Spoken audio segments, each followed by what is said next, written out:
Hi folks, Marie here for some real talk with coffee. I'm here today to talk about being angry. I've been angry a lot lately. There's plenty of things happening out in the world, in the news, politically, to make me super angry. There's just other things in life that I'm starting to notice that I think are related, right? So I'm seeing so much unfairness and so much injustice out in the world right now that then I start to notice it more even in my own life, maybe not in an impactful way, but it's still there. These undercurrents of some of the same, misogyny or racism and all those pieces. And I know it's kind of a bummer to start, but I really want to get on here today to talk about what I'm doing with this anger, because I was thinking about the advice and the support that we give our kids when they're angry. I think just like many of you, when my kids are angry or that something's unfair or they say I'm mad, we really emphasize that it's okay to be mad. It's totally fine to be angry and mad and upset. Those are valid emotions. And we talk a lot with the kids about how when you're really angry, it's okay to be angry, but it's not okay to hit somebody, or it's not okay to throw something at somebody.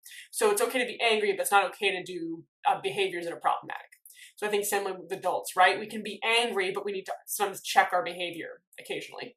But also remembering that not only is it okay to be angry, but there's something important in that anger. And I think so often, I know as an adult, I've tried to push past anger. Like when I'm angry at somebody or when I'm mad about something, my instinct is to like shove that emotion down so I can move on and at least act like I'm being pleasant. And I don't want to do that as much anymore. I want to stop and name when I'm angry. There's some settings where me telling the person I'm angry at them, or the unfairness that I'm seeing that I'm angry at, where me verbalizing it to those people may not be the most helpful thing. But I can at least own it for myself and say, I'm really angry about this right now, and I don't have to let that anger go. I can hang on to that anger if I want to for a while and learn from it. Or sometimes in my more personal relationships, I'm learning to say it more. Instead of saying things like, I'm just tired, or I'm feeling frustrated, I'm actually saying, no, I'm really mad right now. Like, I'm mad that this happened.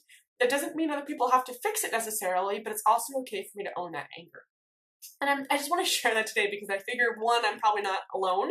And also just to say, if you also have been used to pushing down your anger or shoving that away, that it's okay to own it sometimes. And I do think that some level of righteous anger is actually really valuable, especially in the political times we are in and the times in the world that we're in now.